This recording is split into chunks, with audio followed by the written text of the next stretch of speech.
Why do people come to this country? We're talking to Sonia Nazario, the Pulitzer Prize-winning journalist, author of Enrique's Journey, the story of a boy's dangerous odyssey to reunite with his mother. She just wrote a New York Times op-ed piece, the cover story for the New York Times, Pay or Die. MS-13 and 18th Street gangsters want to run Honduras. Cutting off American aid isn't going to stop them. Sonia, you describe hunching down behind a bus driver as he's about to make one of these payments. Just take us on that journey. What happened? Why were you hiding? I wanted to see what it was like to make one of these payments by these bus owners, and so I went along. One of them offered for me to go along as he made the cash drop. So we hopped into his small black car, and he drove to a place where he picked up a brick of cash, basically $650, and he was paying for his 3 buses and a total of 55 buses just for that week to one gang, the 18th Street gang, one of the 2 largest gangs in Honduras in Central America. And we hop in his car, we get the brick of cash from the bus dispatcher, and then we start driving up this hill into this neighborhood called Las Pavas, which is an 18th Street stronghold. And as we're going up this hill, there are these gang lookouts, heavily armed with AK-47s, watching. And as we reach the top, these 2 gangsters appear out of nowhere, and I'm crouching in the backseat wheel well trying to tape this on my iPhone with my hand up to the window with my iPhone.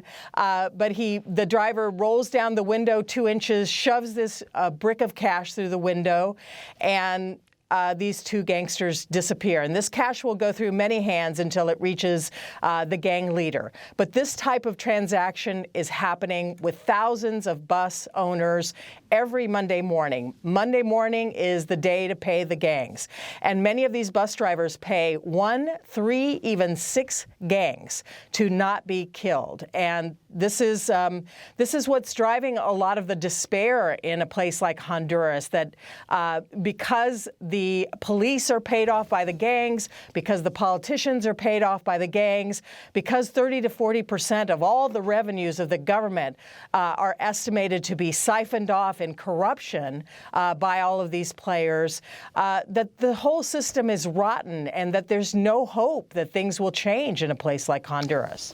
Well, Sonia, you mentioned the corruption at the highest levels of the government that allow this to continue, and you document in your story some of the outright theft that occurred by some of the current president's families that nonprofit groups in Honduras have revealed. But around the same time came this new filing in the court case of the president of Honduras' brother, Juan Antonio Hernandez, who's under indictment right now and in jail for drug trafficking. And one of the amazing things about this this new filing by the FBI is that they specifically name as 2 co-conspirators, not only the current president, Juan Orlando Hernandez, but the previous president, Porfirio Lobo, and they are actually named as having been participants in discussions with drug dealers, in receiving campaign contributions, and promising to protect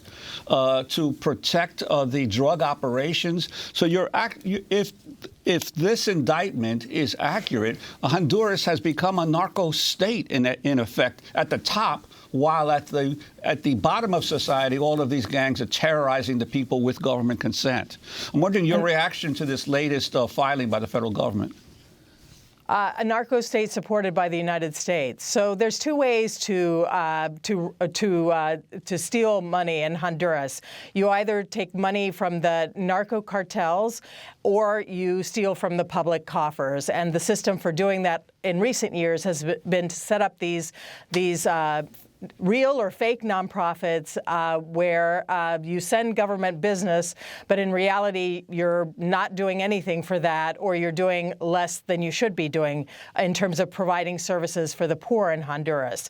And it's alleged that members of the president's and the president are involved in both of these.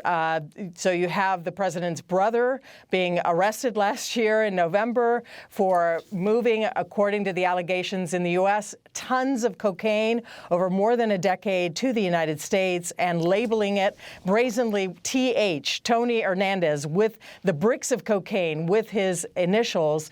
And you have allegations that the president's sister, Hilda Hernandez, she died in a helicopter accident in 2017, but that she had siphoned off $12 million from the Ministry of Agriculture into two nonprofits that basically did no work. They were supposed to train people to produce more crops in the countryside, but instead that she used that money for the president's campaign in 2013 to become president, Juan Orlando, and she used it for personal reasons. And now this bombshell allegation that the president basically took money from the narcos for his 23 presidential campaign. So the president was in Washington, D.C. yesterday, and there were a lot of tongues wagging in Honduras wondering what he was doing there.